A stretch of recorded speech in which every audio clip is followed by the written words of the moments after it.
welcome to Orenda Books at Bedtime. I'm Karen Sullivan, publisher of Orenda Books, and tonight we're going to Iceland. We're going to travel to Iceland with Lilja Sigurdardóttir, and we're hearing her read from Trap, which is the second book in the Reykjavik Noir trilogy. We've got Cage coming, the third one, this autumn. It'll be out in ebook in August. I really recommend reading this series. It's won Best Crime Series in Iceland 2 years running, the Blood Drop Award. It's a breathtakingly original series with Sonia, a single mother who is coerced into smuggling cocaine into Iceland in order to get custody of her son. She enters a lesbian relationship with Akla, and things go from bad to worse and then to very, very bad throughout this series. And you will be shifting allegiance between these characters throughout. This is clever, smart, it's financial crime, it's study of obsession, there's a love story in there, and it is also the most nail-biting thriller you might ever read. You will never go through customs the same way again. This is what it's about. Happily settled in Florida, Sonia believes she's finally escaped the trap set by unscrupulous drug lords. But when her son Thomas is taken, she's back to square one, and to Iceland. Her lover Akla is awaiting sentencing for financial misconduct. After the banking crash, and Sonia refuses to see her. And that's not all. Akla owes money to extremely powerful men, and they'll stop at nothing to get it back. With her former nemesis, Customs Officer Bragi, on her side, Sonia puts her own plan into action to bring down the drug barons and her scheming ex-husband and get Thomas back safely.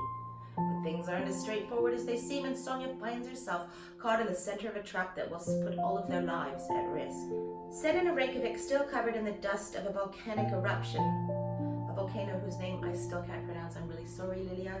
And with a dark, fast-paced and chilling plot and intriguing characters, Trapped is an outstandingly original and sexy Nordic crime thriller from one of the most exciting new names in crime fiction. This is translated by Quentin Bates, and this was a Guardian Thriller of the Year as well. Now we're going over to a frosty Iceland because this was recorded earlier in the year in the Icelandic snowfall. Over to Lilja, who's reading to you from Trap. Hello, I'm Lilja Sigurdardóttir, and I'm speaking to you from Reykjavik, Iceland, where there is, surprise, surprise, snowing. This is my assistant, Dr. Árni. He is the cleverest little dog in the whole world and has a PhD in dog studies and excellent taste in literature. I will be reading to you from my book, Trap, which is the second book in the Reykjavik Noir trilogy. And I'll start at the beginning. April 2011. Sonia was wrenched, shivering from a deep sleep. She sat up in bed and looked at the thermometer on the air conditioning unit. It was 30 degrees in the trailer. She had closed her eyes for an afternoon nap and fallen fast asleep while Thomas had gone to play with Duncan, a boy of similar age who was staying in the next trailer. While she'd been snoozing, the sun had raised the temperature in the little space to 30 degrees, at which point the aircon has rumbled into action, blasting out ice-cold air. Her dreams had been of pack ice drifting up to the shore alongside the trailer park, and however ridiculous the idea of sea ice off the coast of Florida might be, the dream had been so vivid that it took Sonia a few moments to shake off the image of grinding icebergs approaching the beach. While she knew the dream had been a fantasy and that the chill of the ice had in fact been the air conditioning, it still left her uneasy. A dream of sea ice wasn't something that could bode well. Sonia got off the bed, and as soon as she stepped on the floor, she stubbed a big toe on the loose board.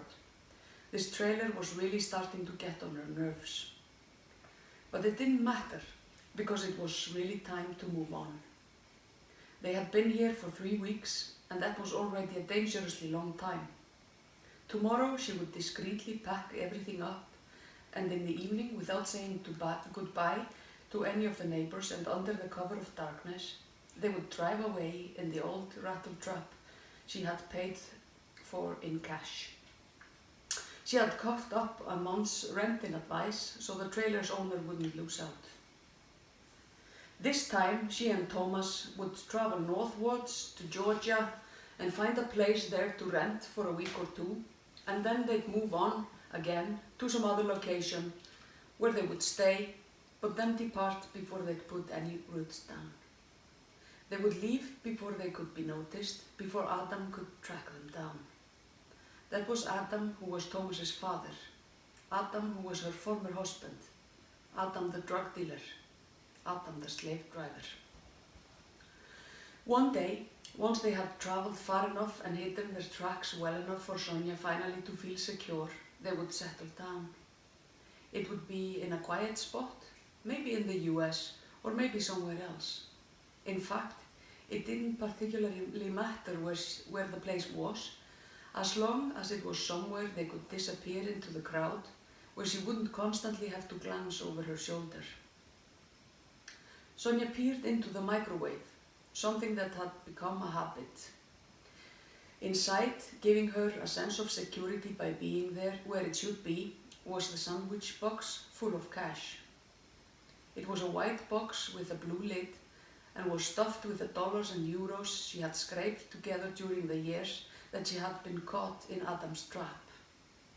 This bundle of cash was her lifeline in this new existence where she dared trust nobody.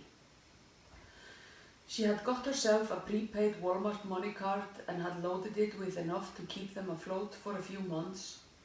But she had not dared apply for a normal credit card. She didn't want to risk Agla with her access to the banking system, using it to track her movements.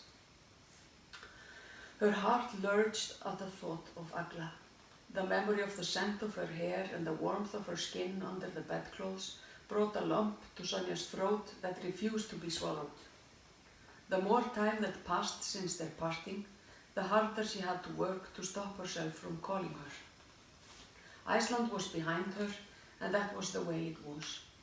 This was her and Thomas's new life, and she was fully aware that to begin with it would be a lonely one. But loneliness wasn't her biggest problem. A much weightier concern was their safety, Thomas's in particular. If she allowed herself the luxury of contacting Agla, there was every chance that Adam would sniff their communication out and use it to track her down. Sonia opened the trailer door and sat down on the step.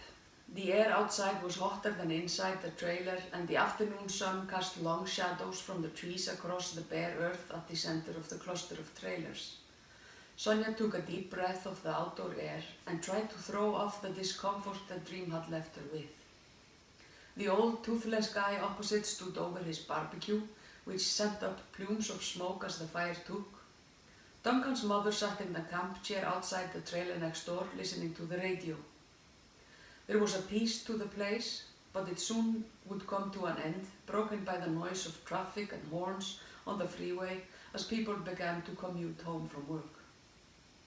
Duncan came out of his trailer at a run, along with a basketball that he dribbled everywhere. He half crouched over the ball, and Sonia smiled to herself. She and Thomas had seen that his weird dribbling technique didn't affect his accuracy when he shot for the basket. His skill at baseball was unbelievable.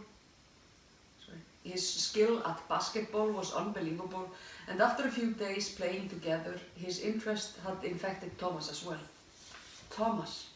Duncan, where is Thomas? She called, and the boy twisted in the air, dropped the ball through the basket fixed to the trunk of a palm tree, and when his feet were back on the ground, shrugged. Where is Thomas? She repeated. I don't know, Duncan said, still dribbling in the air, still dribbling the ball. He went down to the beach just now, but then some guys came looking for him. Guys? What guys? In one bound, Sonia was at Duncan's side. He finally let the ball drop from his hands. Just guys, Duncan said. Just some guys. Tell me, Duncan, where did they go? Duncan pointed towards the woods that lay between the trailer park and the beach. What's up? Duncan's mother called from her camp chair, but Sonia didn't give herself time to reply.